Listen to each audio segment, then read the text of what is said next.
House after house after house after house collapsing into the surf along North Carolina's Outer Banks this past week after hurricanes Umberto and Imelda churned up the Atlantic but never made landfall in the U.S. 9 houses and counting have fallen in just the last week alone, and 21 homes over the last 5 years.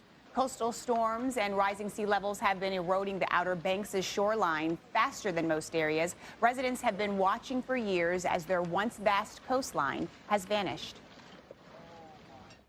Many ask, so why aren't the houses just torn down before they collapse into the surf? But insurance companies won't pay the homeowner any money for the loss until it actually collapses. So homeowners have no financial incentive to act beforehand.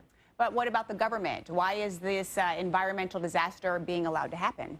Well, joining us now to talk about this is Congressman Greg Murphy, who represents this part of the Outer Banks. Congressman, thanks for being with us. Yes, good morning. So you introduced a bill last year that would help cover the cost of removing or relocating houses before they actually collapse, but nothing has happened since. Why not? Yeah, so this has been kind of stuck in one of our committees, financial services, because and I've had a good discussion with our chairman over the last 48 hours of that committee to try to pull it out because, it just makes sense to be able to access the National Flood Insurance Program, the $250,000, before this environmental disaster occurs. We're trying to move that through, and I think we're going to get it now hopefully expedited given the recent disasters. But it just makes sense to tear these homes down before they become an environmental disaster.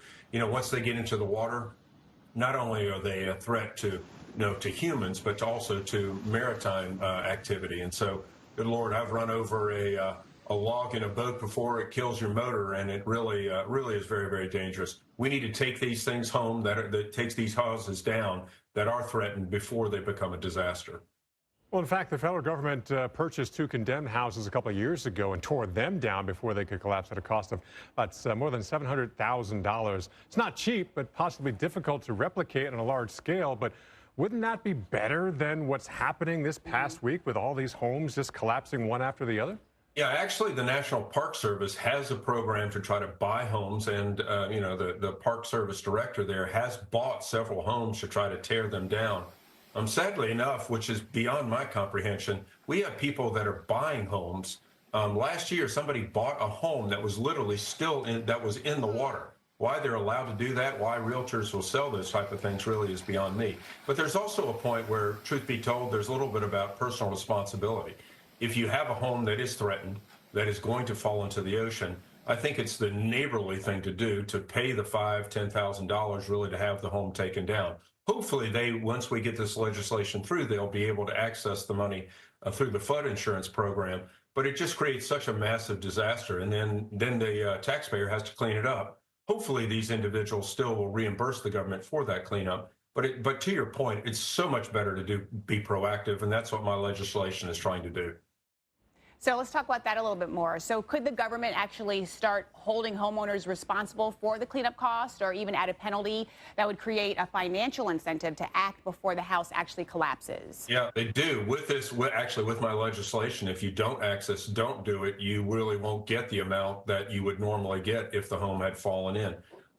They are, the Park Service gives them a bill. Sadly enough, fortunately, some folks pay it and some folks don't. And, our DOJ is so overburdened with huge things, it's hard to go chase these homeowners just for $5,000 or $10,000 or $15,000. But you would just hope that they would do the neighborly thing.